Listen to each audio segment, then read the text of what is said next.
Ladies and gentlemen, welcome to the plenary session, day one. We have with us Ms. Ivanka Trump, who gave a phenomenal speech yesterday and inspired entrepreneurs from across the world. And this session will be moderated by Mr. KT. He's popularly known as KT, but he's a man with tremendous energy, vibrancy, and dynamism, and he's a very unique leader who's collaborated with Government of India to put this great event here today. And I would like to welcome the Minister for IT, Industry, Mines, Geology, Commerce. He runs the entire government of Andhra Pradesh, the government of Telangana, Mr. KT, a very, very dynamic man. So let me first welcome the moderator of the session, Mr. KT, here to take over as the moderator. The minister from government of Telangana.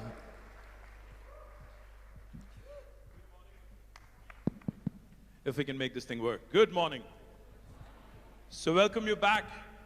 Welcome to the city of pearls. Welcome to the land of biryani. Welcome to Telangana. I hope you're having a great stay. We've had a great inaugural yesterday. Ms. Ivanka Trump, Sherry Blair, Karen Quintus, Chandler. I don't think there could be a more cracker of a panel to begin a day with. So I am looking forward to this as much as you all are.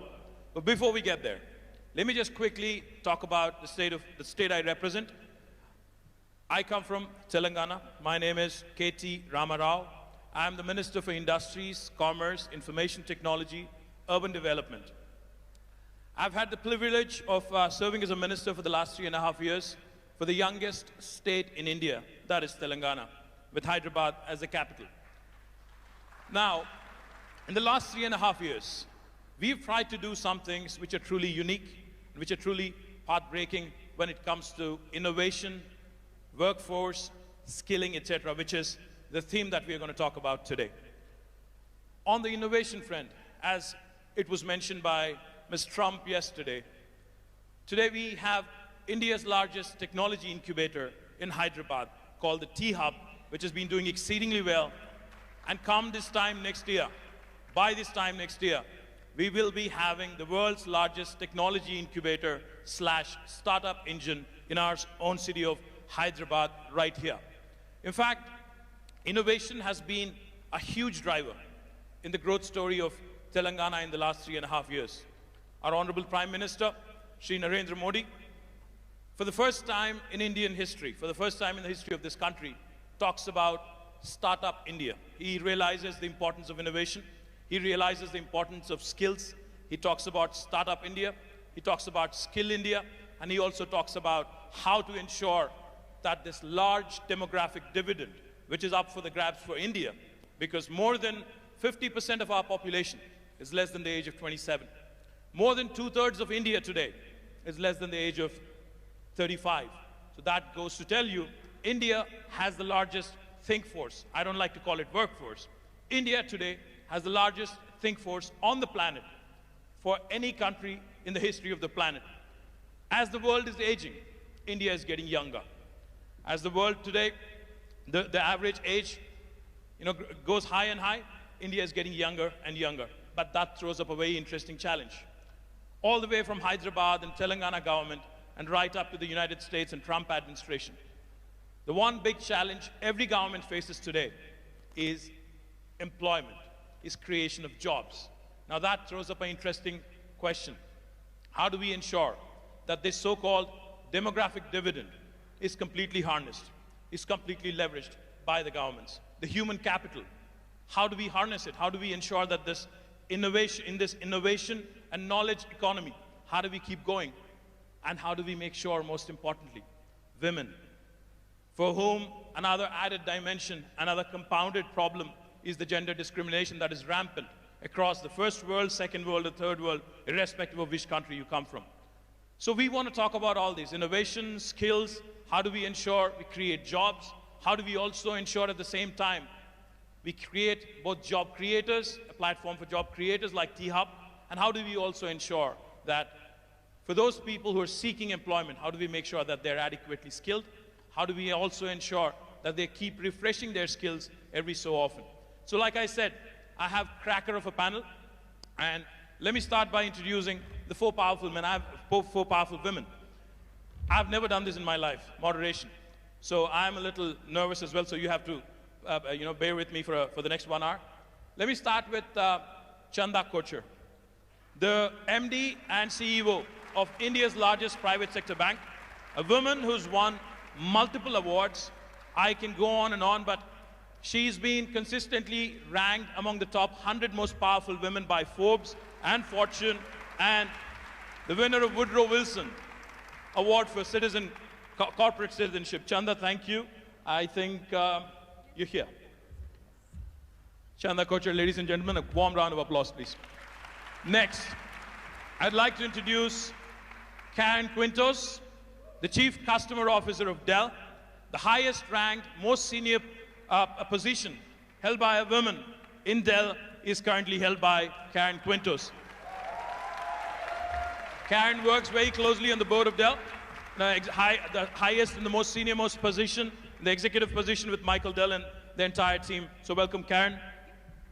Next, we have a woman who's extremely popular, who's done significant work, who's been a tremendous pillar of support to a former UK Prime Minister, Prime Minister Blair, Sherry Blair of the Sherry Blair Foundation for Women. Ladies and gentlemen, please welcome her with a warm round of applause.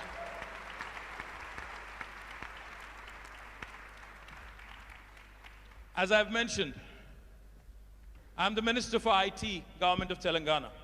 IT normally stands for Information Technology. But for the last 1 month and more so in the last 1 week, IT also in Hyderabad means Ivanka Trump. The lady herself is here, arguably the most powerful woman in the world. Warm welcome to Miss Ivanka Trump. With a warm round of applause, please.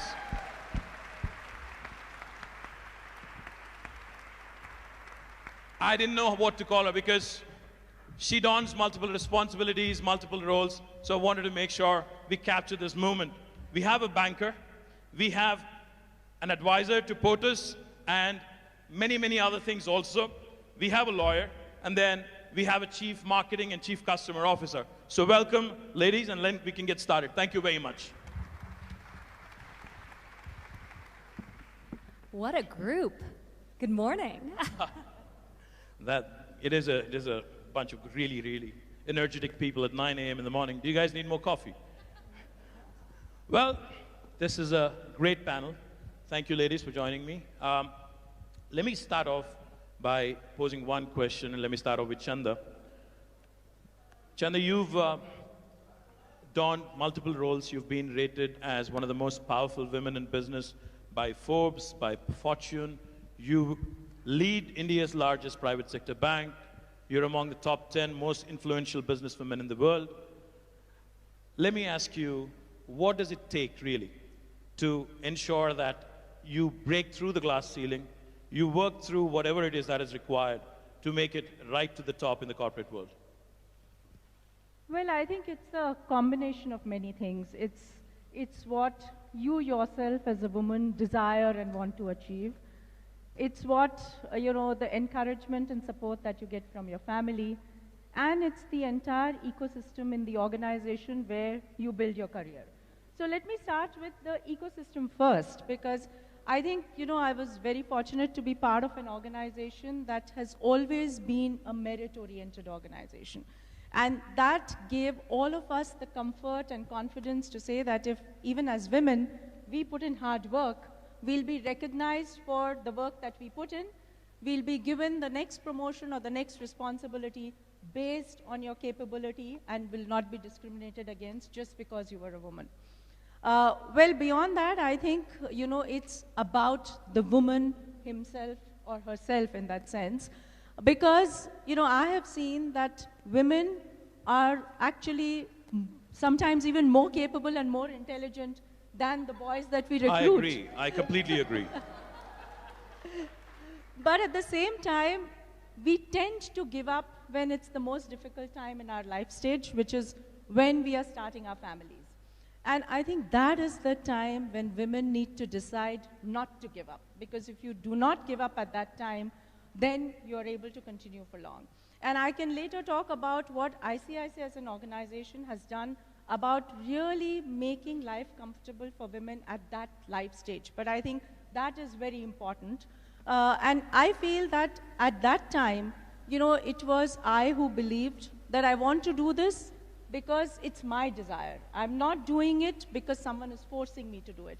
And I think that conviction takes you through the period.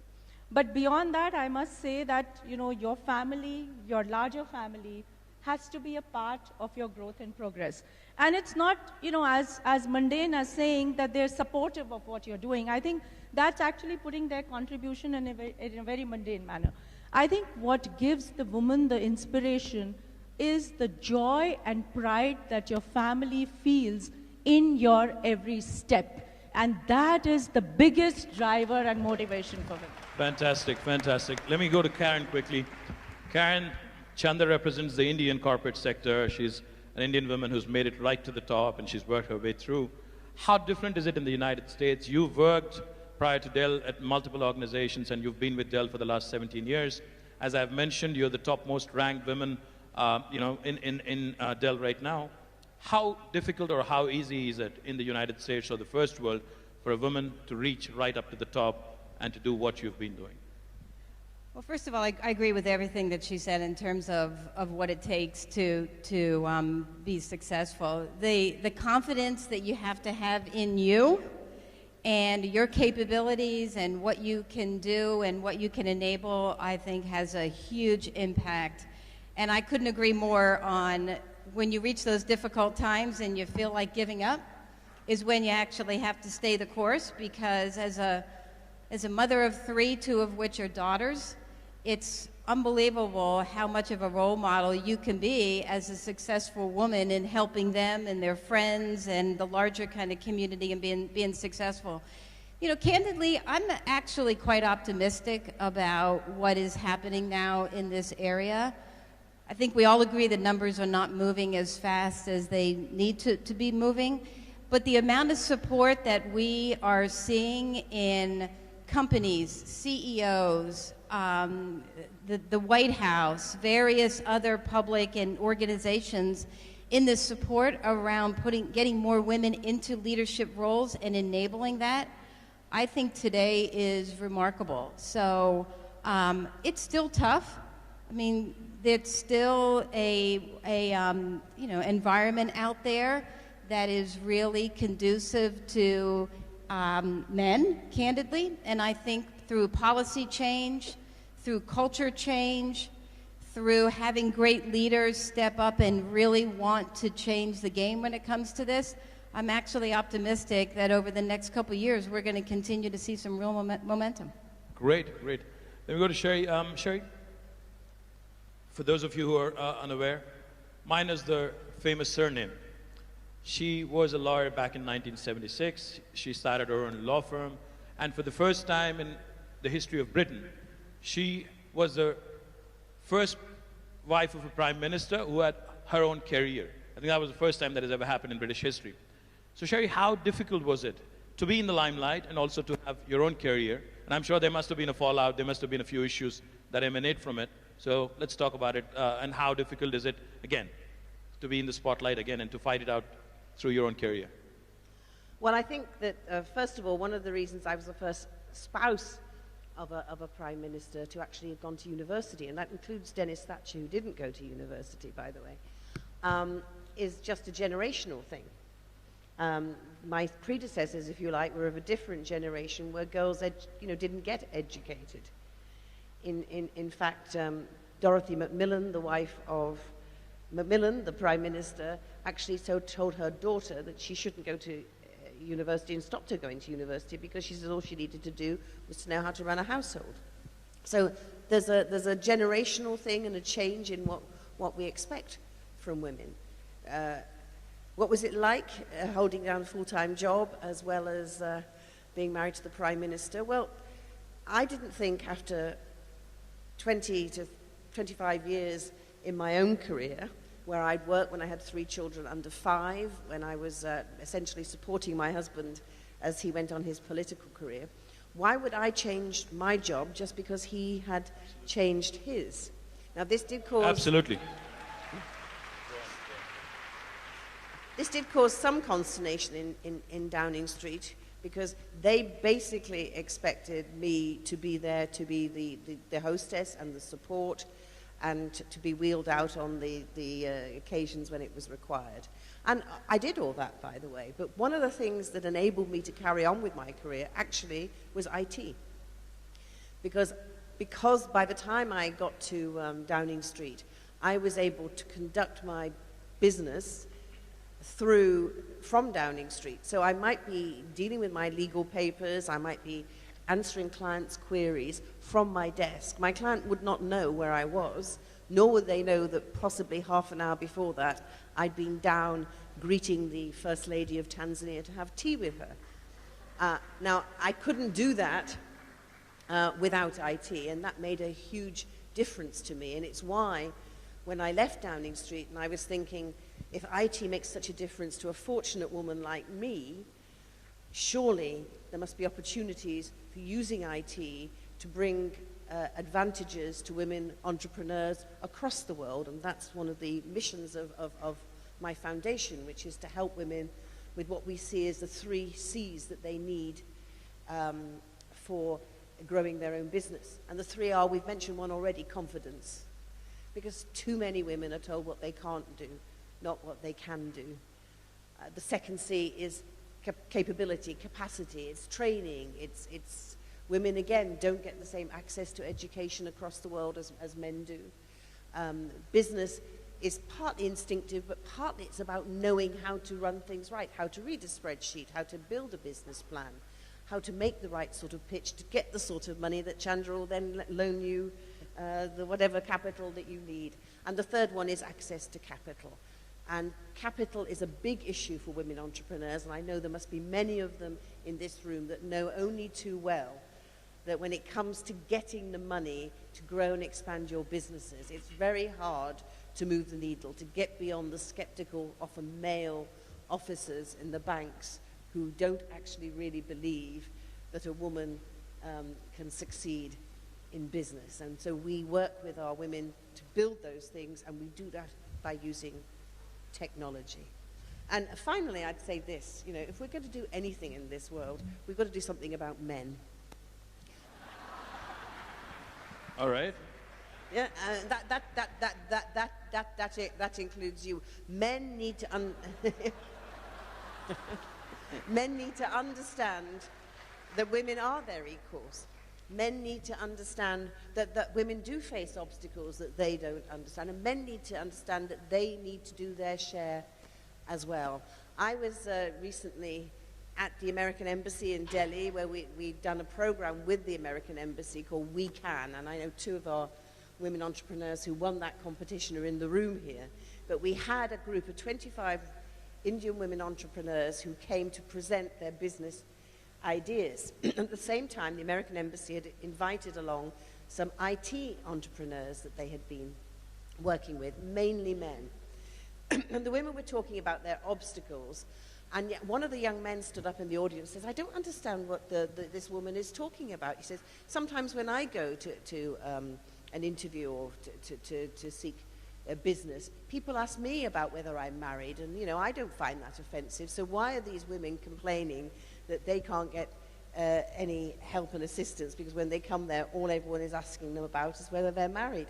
And that just showed, the women were very firm with him about there is a difference, because for a man here, if you say you're married, people will think, oh, responsible, not likely, you know, got responsibilities, likely to be a good bet. For a woman here who's looking for capital and comes and they say, are you married? And she says, yes, I am. They think, oh, difficult, going to get pregnant, you know, got other responsibilities. So it's a completely different mindset. And unless young men, like the young men in those rooms, understand that, understand the difficulties that their wives and their sisters, and yes, their mothers are experiencing, then we're never going to change this dynamic. Thank you, Sherry. In fact, you talked about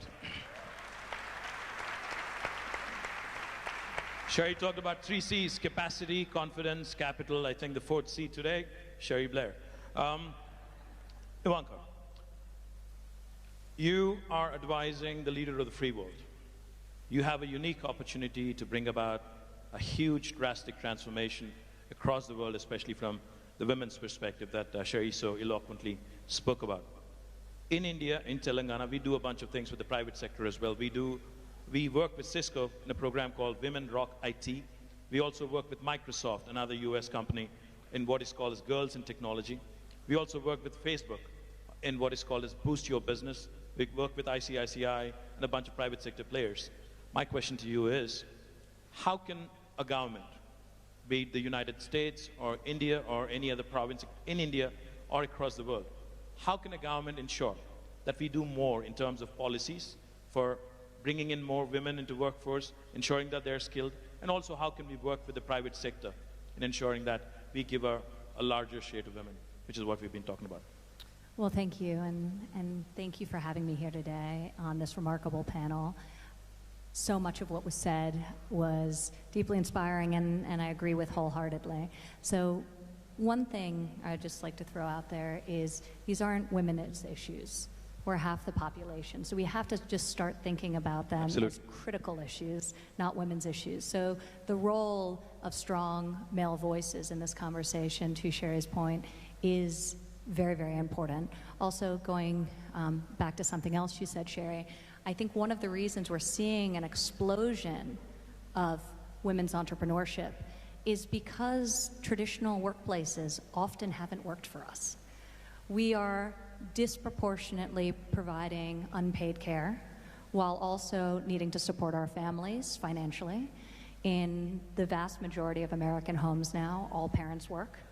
So women are working, supporting their families, and providing unpaid care. And often, and you know, after years and years, generations, these cultural, social work institutions were not set up with the assumption that there would be 2 parents in the workforce. So we just have to fundamentally change things. It's starting to happen in the corporate world, albeit typically at larger companies, not smaller companies. It's a lot harder in terms of flexibility. Traditionally for people in tech and in finance, making more money, not for women working at the lower income end of the spectrum. So I think that's where government policy comes in, and we need to start thinking about ways to support the modern workforce and the modern reality of dual income households. I think technology is a great driver of entrepreneurship because a lot of women are leaving and saying this doesn't work for me, and it's emboldening them to go out on their own.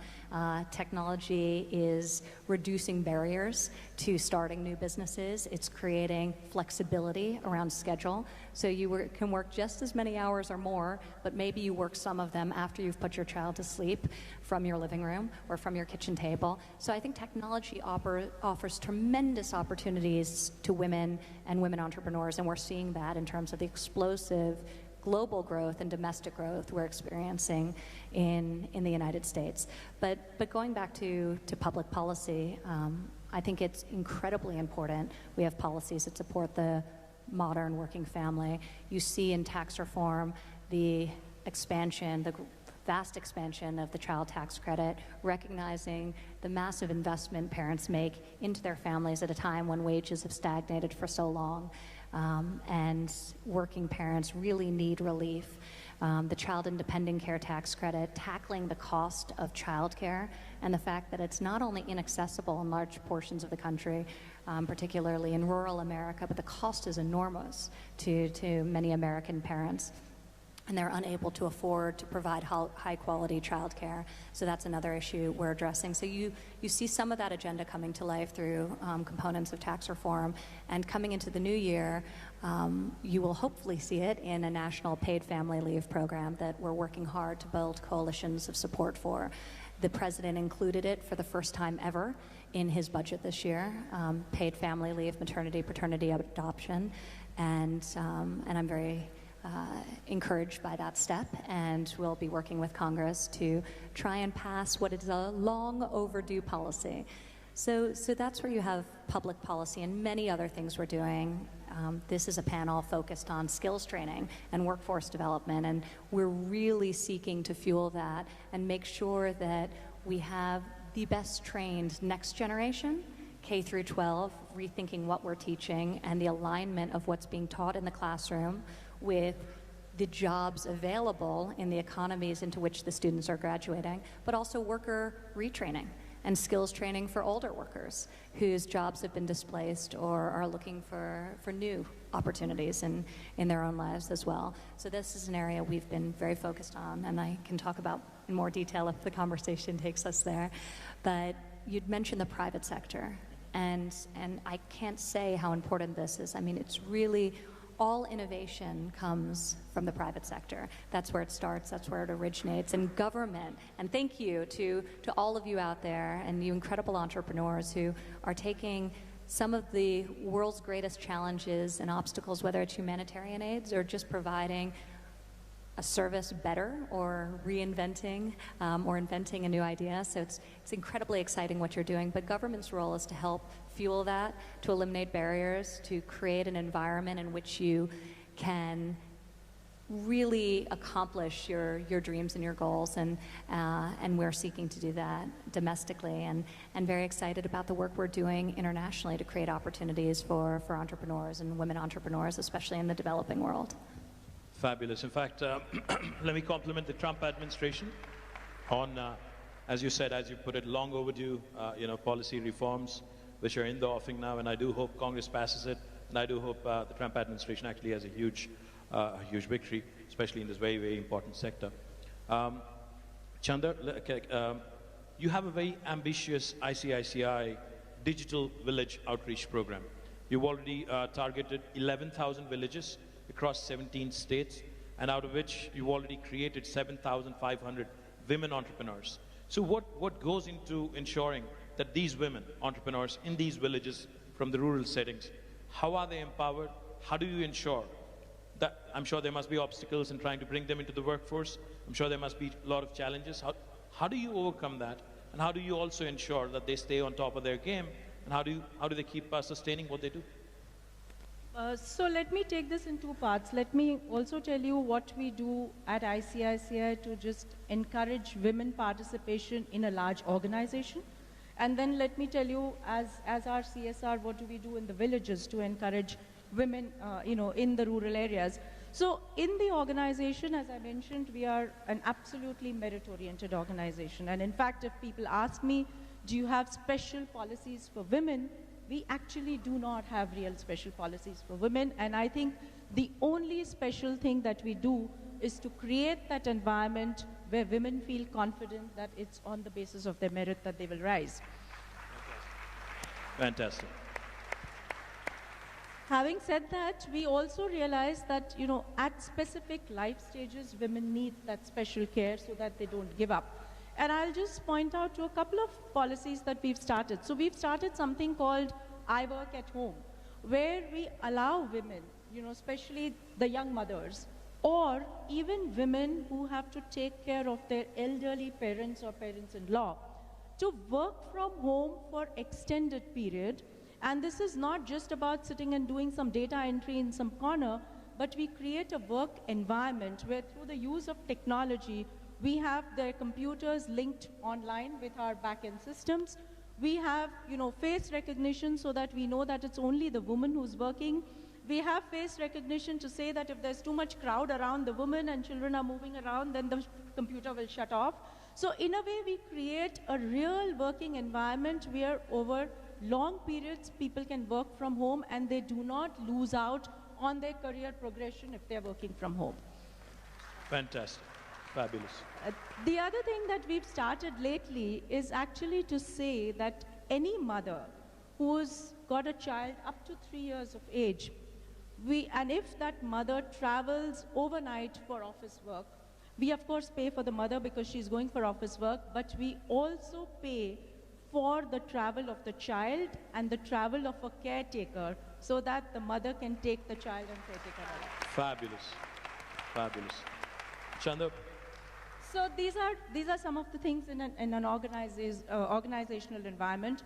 But coming to our skill training initiative, we've started a whole skill training initiative across India. And through that, what we've done is we train those underprivileged youth who are not able to afford higher education. For that, we picked skills which are actually relevant for this kind of youth. So we have about 24 training centers in urban and semi-urban areas in the country, plus around 500 villages where we have taken this skill training initiative. The training skills that we've picked vary from something like a tractor assembly and a tractor repair to electricals to dress designing, garmenting, web designing, and office administration and selling skills. And what we have seen is that as we take these training skills, especially to the rural areas, we have more and more young women joining these training skills. So I'm very proud to say that we train about 100,000 youth every year, and of that, 55% are women. Fantastic. A big round of applause, ladies and gentlemen. More than 55%. That's amazing. That's amazing. And this is what we were talking about before with really so much of the leadership happening in the private sector and government taking these great programs and fueling them and really bringing them to scale. So, you know, some of the most successful examples of skills training we've seen when we've looked across the globe at various apprenticeship opportunities are when government teams up with industry or government teams up with technical schools, community colleges, creates curriculum, and then that curriculum is taught to students, and then on the other side, they get a job from a private sector employer. So really creating that ecosystem and making sure there's an alignment with the classroom skills and a curriculum that will actually lead to a good paying job. And a lot of it's outside of the traditional four-year college track. I think in America, we've gotten so focused on the importance of university that we've really done a disservice to a lot of people who could have had great paying jobs, who could have gone a different route, who could have learned skills and maybe had skills better suited to the work that they wanted to do and would have benefited from technical education or apprenticeship and real on-the-job training. So I think there's a tremendous opportunity in what you're describing, and 100,000 people a year, that's amazing. So. That's exactly what my point was. And since you asked how do they stay into it, Absolutely. you know, so what we do is we create courses where the content is such that it ensures them a livelihood. What we've done in the digital villages is that we've actually digitized a whole set of financial payment systems so that it becomes inclusive for people to actually carry on their financial transactions and not suffer for the lack of having a bank account and so on and so forth. Then we provide, after providing them skills, we provide them credit linkage so that these people are able to get, you know, an ability, access to credit so that they can start a livelihood of their own. And we provide them market linkages. So we link them either if somebody's learned garment manufacturing, then we link them to the garment factories around the village so that they get a, you know, constant source of business. Or if somebody's learned office administration, we link them to the companies so that they get a job. And therefore, this 55% women who are part of this initiative, almost 95% today are standing on their feet and earning some livelihood or the other of their own. Brilliant, brilliant. That's a great story. Yeah, and That's what we've seen story. is that this gives them not just an economic confidence, but it actually gives them a confidence of investing back into their families, into their villages, because I again believe in this phenomena that, you know, you say that if you educate a man, you educate an individual. But if you educate a woman, you family. educate a generation. Absolute generation. Well, 55% plus employment in the rural economy. Let me go back to you, Karen. In Dell, you're leading a couple of very interesting inclusiveness and diversity initiatives. One which is called as Women in Search of Excellence, WISE acronym. And then you also have another very interesting program, Men Advocating Real Change, or MARC. You want to talk about it a bit more? Sure. I mean, this is an area that is clearly near and dear to us, and I'm sure is important to everyone in the audience. You know, you asked the question, what are companies need to do to get more women into leadership roles and help with skills? We launched a couple of years ago unconscious social bias training. The biases that exist in society today, Cherie talked about some of them when it comes to women and, you know, being married and those types of things. They have to be addressed. Men need to be part of those conversations, and that's what we did with the MARC, Men Advocating for Real Change training that we have done. We have trained nearly 90% of our executives. We made a goal that we're going to take it out to all frontline managers by the end of next year. It teaches all of us that we have biases, and it's how you respond to those. And it's what you do to lead your teams through those and recognize that the world is a better place. Business outcomes are great when you have diverse thinking that you can enable. And corporations are just better places when individuals can come in and feel that they can be themselves and really contribute to the company and the organization. We also have a very, very robust employee resource group. Our Women in Action resource group is the largest resource group that we have. It is 13,000 employees strong. We have 40 chapters around the world. We are using that employee resource group to fundamentally help drive some of the policy changes around paid time off, around enabling our flexible work from home solutions. We clearly see that technology can enable how women and men can work from home. We have sites across Dell where nearly 50% of the workforce works from home 1 or 2 days out of the week. And this has actually been a huge enabler for us to hire women back into the workforce that have taken some time off, that have children, that their children are getting older and they want to come back. And there is an untapped potential labor pool that is out there of women that have master's degrees, that have started their own businesses, that we are actually rehiring back at Dell. And they're continuing to lead, you know, major organizations and functions for us. And a lot of that is enabled through a lot of these practices. No wonder you won the Working Mother of the Year, 2012, the award by the Working Mother magazine, because the work-life balance, I think, you talked about. So Sherry, going back to you, when you launched your foundation in 2008, you talked about how women being a part of the workforce is going to lead to stronger economies. You want to elaborate a bit on that and what your foundation has done to further the cause in the last 9 years?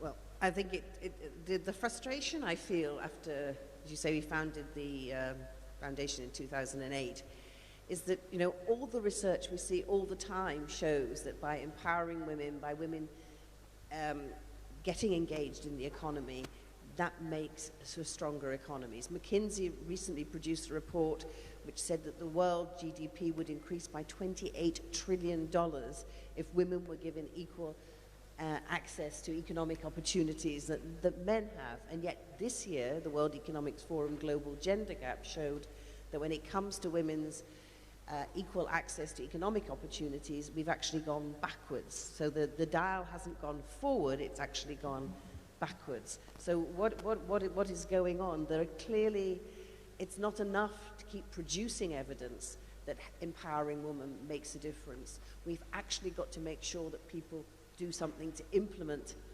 these things, because there are barriers. Take here we are in India, amazing country, vibrant, so much going on, and yet India has one of the lowest participations in the workforce of women in the world. Absolutely. It is right down there with some of the poorest countries in the world, and does worse, for example, than countries like Bangladesh. So only, I think it's 27% of women over the age of 15 participate in the workforce in India. And when you look at women graduates from India, 67% of those do not go on after graduation to participate in the economy. So that is a huge disadvantage for India. And if these women were contributing their talents to the economy, then the Indian economy would be doing even better. So why is that happening? And we've touched on some of those things, and what we have tried to do with our programs is to help women get the skills, to get the information that enables them to break down some of these barriers. We talked a little bit, you mentioned, Karen, about the women returners. You know, when we talk globally about women entering into the economy, we then often segue into girls' education, which is so important. But in a world where so many women get married very young, if we ignore the women, as you were saying, who after they've had their families, and if you get married at 15 or even 18 and you have your children very young, you are still very active and got a lot to give in your 40s when you're possibly even a grandmother. And yet it's very much more difficult for women at that level to repenetrate the job market. And one of the ways you can reach these women is to bring them skill training, to give them access technology, so you reach out to them where they are, whether it's as in Chandra's program in the villages, and we did a great program with Mandeshi Bank in Pune recently, where they were already giving microfinance loans to women in the rural areas, and we added to those loans a component of business training. And as a result of that, we found that the women not only got the money, but they used the money more wisely, and therefore were able to increase their business skills. So I just wanted to tell you the story about one of the women that I met there who'd been on our training course. And she was 37, she already had 2 teenage children. 6 years ago, she was working in her shop, and she cut off her left hand on a slicing machine. Obviously, this was a huge problem for her, but she picked herself up. She came on the course, got a loan, and as a result of the business training, realized that she needed to diversify her business. As a result of that, it ended up increasing her income fourfold, which enabled her to pay for her daughter, who she wants to become a doctor, to stay on at school beyond the age of 15, which was the age that she herself got married. But I asked her to describe her day for me, and I just wanted to share this with you. So she gets up at 5 o'clock in the morning, and she then, from 5 to 8, milks the 10 cows that she now has to produce milk to go to her store. She goes back at 8 o'clock, and she then feeds her family and gets her children off to school. At 10 o'clock, she goes to her shop. And by the way, remember, she's only got one hand. And she works in her shop between 10 o'clock and 5 o'clock. At 5 o'clock, she goes back and milks the cows again until 8 o'clock. And then at 8 o'clock, she goes home and she feeds the family again and prepares for the next day, and she goes to bed again then at 11 o'clock at night in order to get up again at 5 o'clock in the morning. That's a woman who is absolutely devoting herself to getting the best out of herself and her family. And she's the sort of woman that, by supporting and the fact that she's done so well, has increased her prestige in her village as well. So, these are the sort of programs. Now, the other sort of thing we do is for a different level of woman entrepreneur, and we have what we call our blended learning training programs. These are like 3-month mini MBA courses. And the point about the blended learning programs is, though the women come together to do the business training, most of the course is delivered over the internet, so that they actually don't have to leave their businesses. Because if you're a woman entrepreneur and you started a business and you're progressing that business, but you need the business skills to expand that business. It's sometimes very hard just to walk away and leave that business. But by using technology, we can provide training to women where they are so that they can carry on their businesses and still get the skills that they need to develop. So a program we have in Nigeria, for example, it's called The Road to Growth. One of the women on that program who did our course, for example, was a psychiatrist trained in the UK. She came back to Lagos to start a mental health clinic.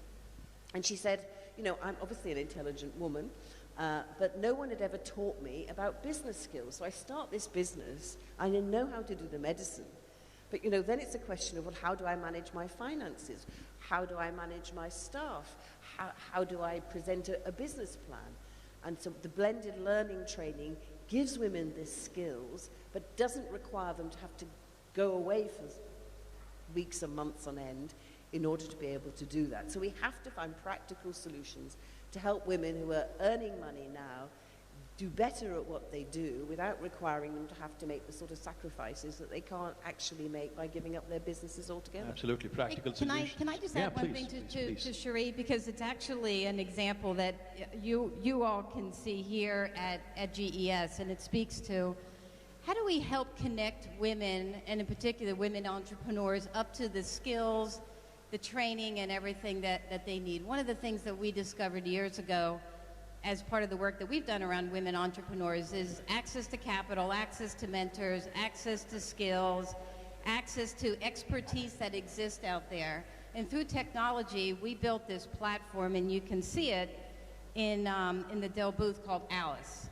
So think Angie's List for women entrepreneurs. It's built on a technology platform.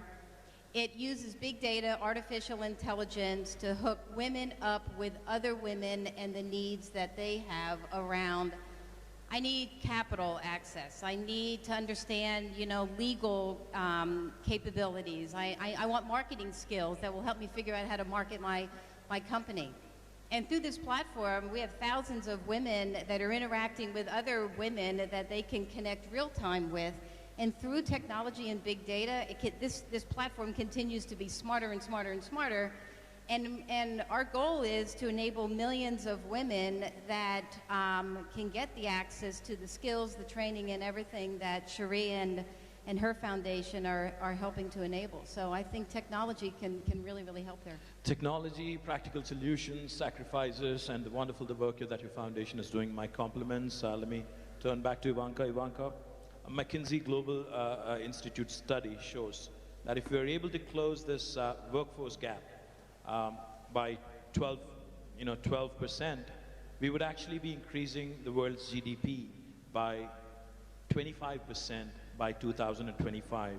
And it also, another interesting fact that this throws up, women in top leadership positions and boards actually enjoy greater financial returns.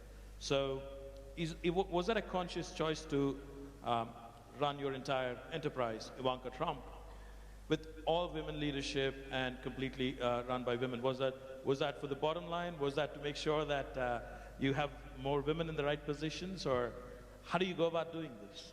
Well, I think today, empirically, we know that having equal representation, gender representation, having diversity is a positive.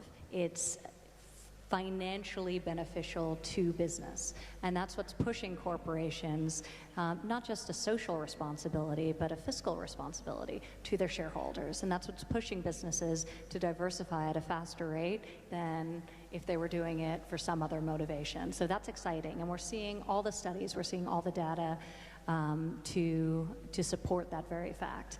So I think the key, and we've covered so much ground here. We've talked about the importance of public policy supporting working families, women and men who work inside or outside of the home. We've talked about the role of technology and how that can connect people to mentoring opportunities, like the great work being done at Dell. We're doing that domestically at the government through programs such as SCORE, which have been very, very successful in getting private sector and getting successful men and women to coach and to mentor other young people or not so young people, who want to become CEOs as well. So taking programs like SCORE. We've talked about inadequate access to capital, which happens domestically, unfortunately, as well. When you look at our participation or our share of venture capital funding is minuscule, 3% last year. We're trying to fix that by A, raising awareness about this issue, but B, increasing our lending through the Small Business Administration. In 2017, we increased the amount of lending to women-led firms by over $500 million year-to-date alone, so that's exciting. And then internationally, where the barriers are the same but far greater, oftentimes with a cultural or legal overlay that makes it particularly challenging. So one of the initiatives we launched, and there's so many great initiatives across government. I'm leaving this stage and going to the State Department-run GIST competition, which maybe some of the entrepreneurs here today will be participating in. You will? Amazing. It's a pitch competition to support investment in great entrepreneurs around the globe doing very innovative things. But there's so many different programs. But this summer we launched something that was very extraordinary. We were founding members with 14 other countries of a World Bank initiative called WeFi, and it seeks to address a number of the things we've mentioned: access to capital, access to networks, access to mentorship, and access to equitable laws by pushing governments in developing worlds to lower barriers and change the laws that prohibit women from full participation in their economies. So WeFi is very exciting, and we anticipate being able to leverage in excess of $1 billion to go to female entrepreneurs in the developing world. So we're hopeful that has a profound effect on the ecosystem of women's entrepreneurship generally, but also for the benefit of women in the workforce as well. Because it was noted here that when you invest in women, they invest back into their families, back into their communities. They say 90 cents on the dollar earned by a woman goes right back into her family and community, and back into things like education, into healthcare, into things that will create a positive generational impact. So we're very excited about that initiative and all the other ways we can fuel the exciting work that's being done in the entrepreneurship ecosystem at home and abroad. Congratulations. Can I ask you, because Absolutely. Ivanka, that 90 cent figure is a very interesting one, but I want to ask you as a man, what do you think the equivalent figure is for a man? 40? Well, He was supposed to answer that. I'm the moderator. I'm supposed to be asking you questions. So. Anyways, I think it must be around 40. Yeah, no, it's 30. 30. 30. All right. As always, women are the smarter ones anyways. 40. But you know what I think? I was trying to But do do you know what I think about that? You see, I think there are plenty of men who also invest 90% of their efforts into their family and into their community. And the problem is that there are some men, and you know, my own father was one of these men, because he abandoned my mother and my sister and myself and never supported us ever again. Who'd only put, 1%, if you're lucky, into their families. And the question really is for men is, why is it that we tolerate the idea that these men who go off and spend their lives on wine, women and song, somehow that's acceptable?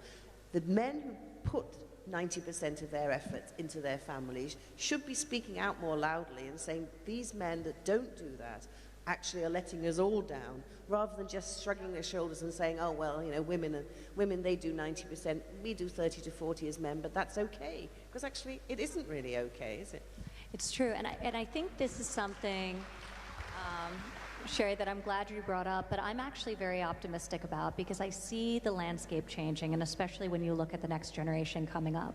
I think women don't view themselves as purely providing care for their families. They want to work. In many cases, they need to work to support their families.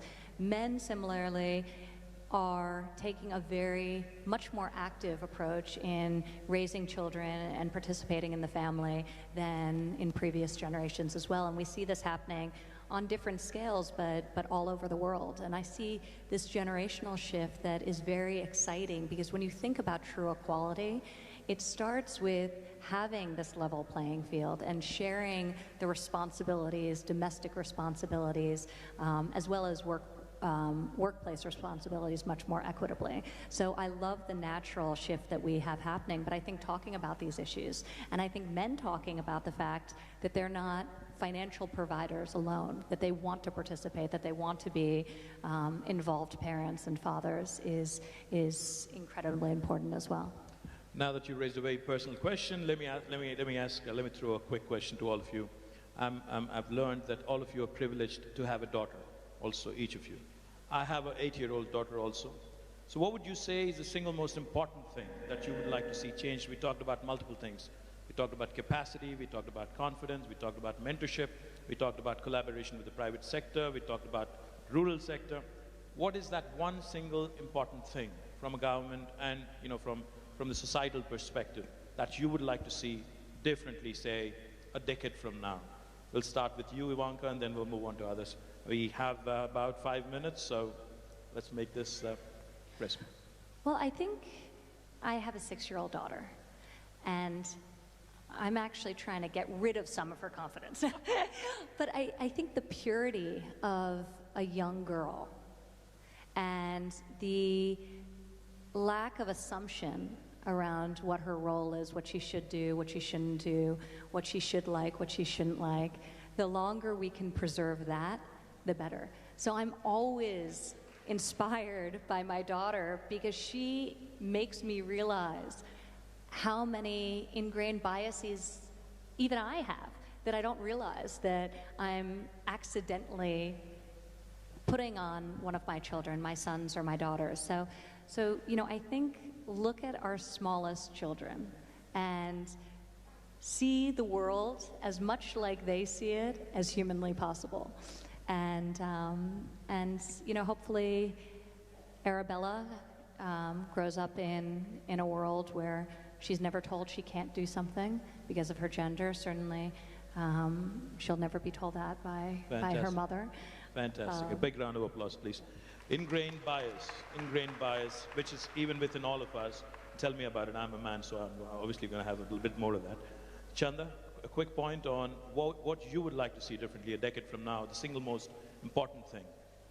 Well, as you said, we all have daughters. I have a daughter, and I think the proudest thing for me to say is that while today here I'm sitting as a panel member, my daughter's sitting here in her own right as a woman entrepreneur, Can as we have a her stand delegate up here, please?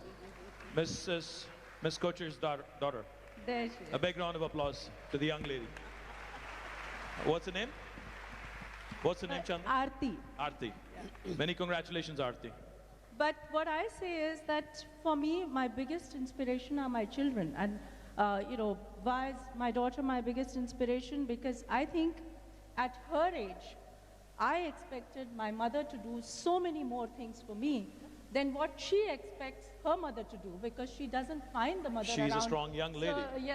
So much around. So I think it is about, this is an entrepreneurship summit, so I would say it is about 3 E's for women: education, encouragement, and empowerment. Education, encouragement, and empowerment. Yeah, big round of applause. If we do that, I think sky's the limit for all women. Fantastic. Sherry, your thoughts on what the single most important thing is that you'd like to see differently a decade from now?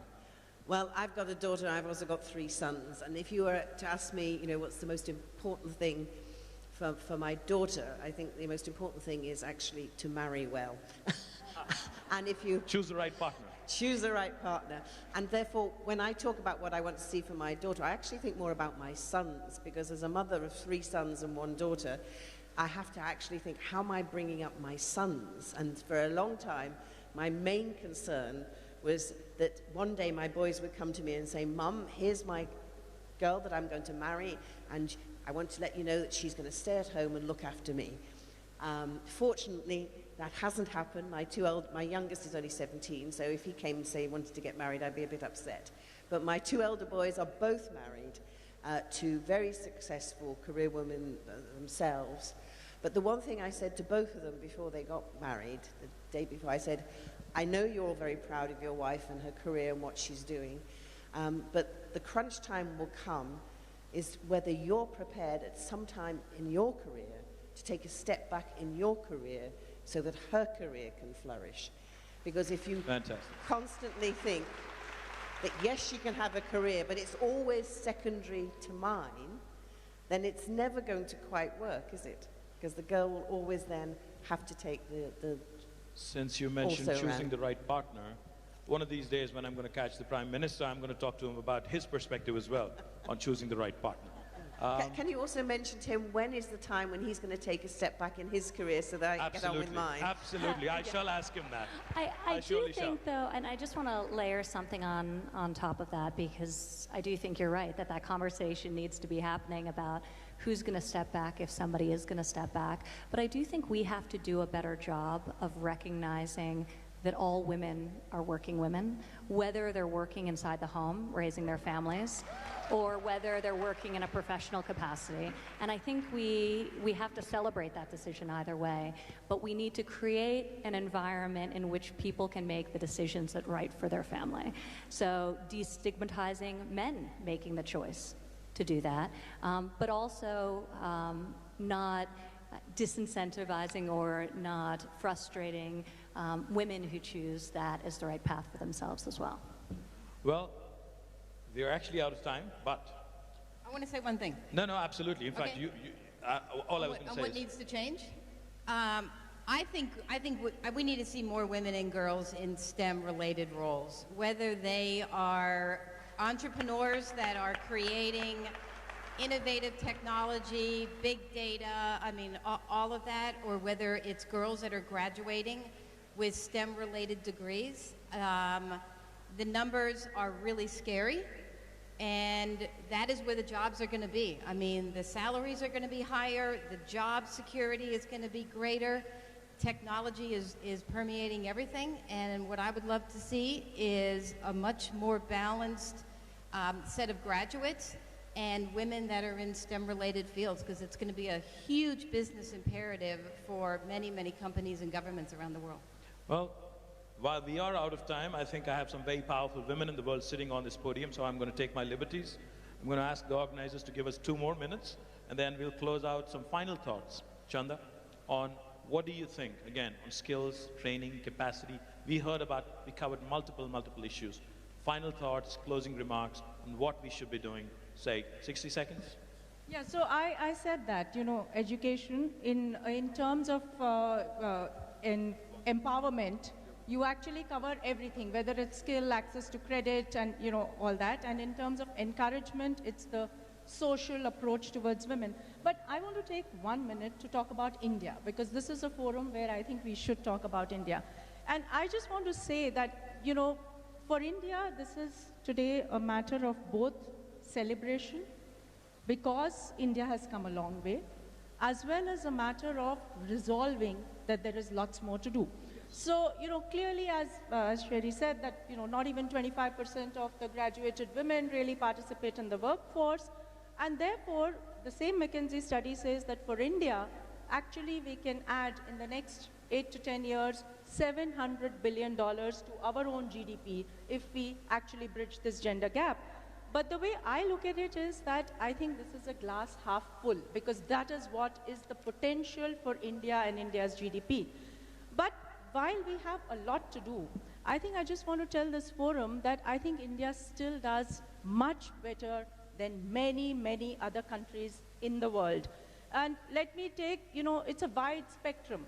I mean, you do not have a country where you have 100 million families impacted by the self-help group movement, of which 85% of that self-help group people are women. Out of which 20 million are in Telangana.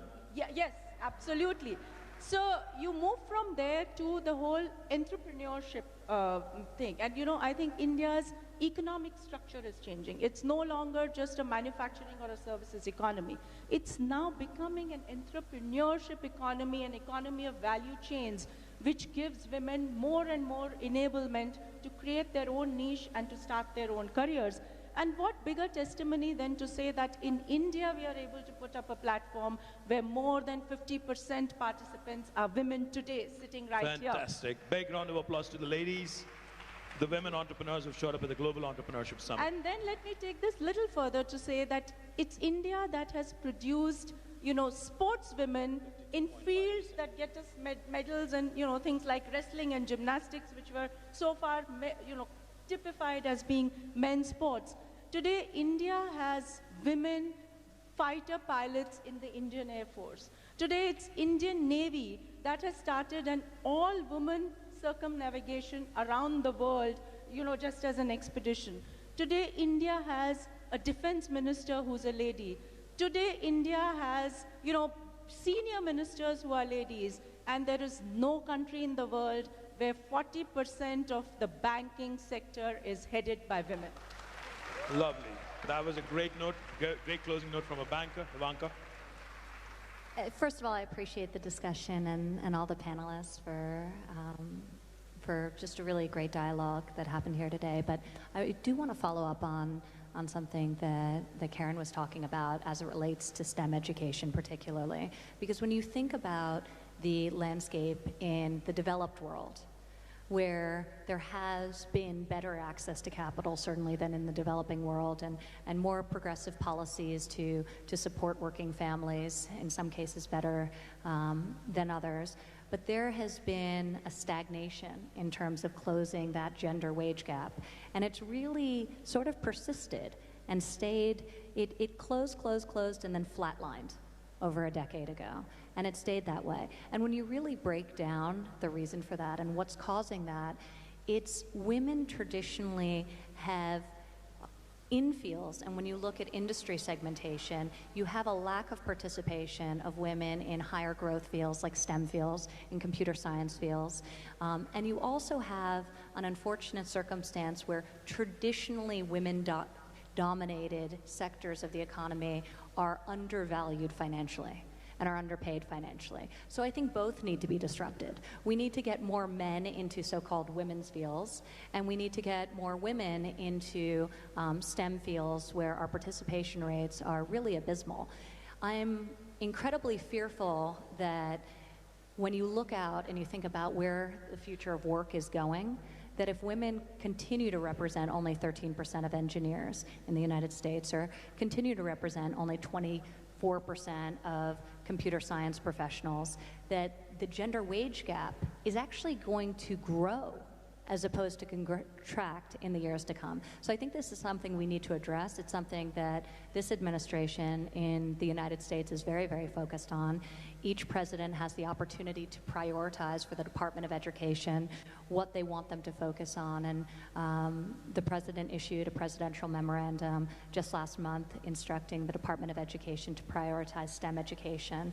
And in the guidance required that gender and racial diversity be considered when granting the money towards all of the different programs, so that the programs are actually designed to encourage gender diversity and to encourage racial diversity and to prioritize computer science. So I think it's critical that we think about occupational challenges and making sure that there's more equitable balance in especially the high growth industries as we look forward, and as we think generally about the future of work in our own countries and around the world. So more men and women's domains and more women and men's domains as well. Well, then they wouldn't be sort of women's industries. Inclusive growth, closing down the gender gap. Fantastic thoughts. Sherry, final thoughts before we... Just a couple of thoughts from me. One is that we've heard a lot about how empowering women, getting women engaged in the market, how women in development, really makes a difference. And yet the truth is, when we look at where the development dollars go across the world, across all these programs, it's a pitifully small amount of that money that actually goes to women. It's definitely less than 10%, and it's probably less than 5%. I can't remember the exact figure. So how often do we have to say that it really makes a difference if you invest in women, for when we actually put our money where our mouth is and make that happen? That's why actually the We Find Five scheme is such a great scheme, and where we need to do more. And my final thought is this. It's all about choice and diversity. We're talking about women as though all women were alike and all men are alike. And of course, we're all different. But it's about embracing diversity and most of all, respecting each other's choices, which is why when Ivanka talked about those women who choose to devote themselves to their family and work at home, that's their right and their choice. And actually, as women, we should be kinder to each other about each other's choices and actually help each other so we can make a choice and change our choices throughout our lives. So let's hear it for choice and diversity. More power to you. Karen, final thoughts? Any final thoughts? Yeah, my final thought is it's going to take all of us to change the dialogue, men and women, and I would just really encourage everybody here in the audience. It's amazing how many people are here. Get involved. Get involved in changing the discussion, changing the trajectory, helping to invest in women entrepreneurs. Women cannot do this alone. We need men in the conversation, helping. And the world is a better place when we all come together with a common vision and collaboration and working together. And I think together we can do some amazing things. Fantastic. Like I said right at the beginning, right at the onset, we have a cracker of a panel. Chanda Kocher, Karen Quintus, Sherry Blair, Ivanka Trump. These ladies did not need me here. They only needed me as much as a fish needs a bicycle. But I think they put up with me. Thank you, ladies, for your wonderful, wonderful thoughts. Thank you so much for this lovely opportunity. Thank you very much. Thank you,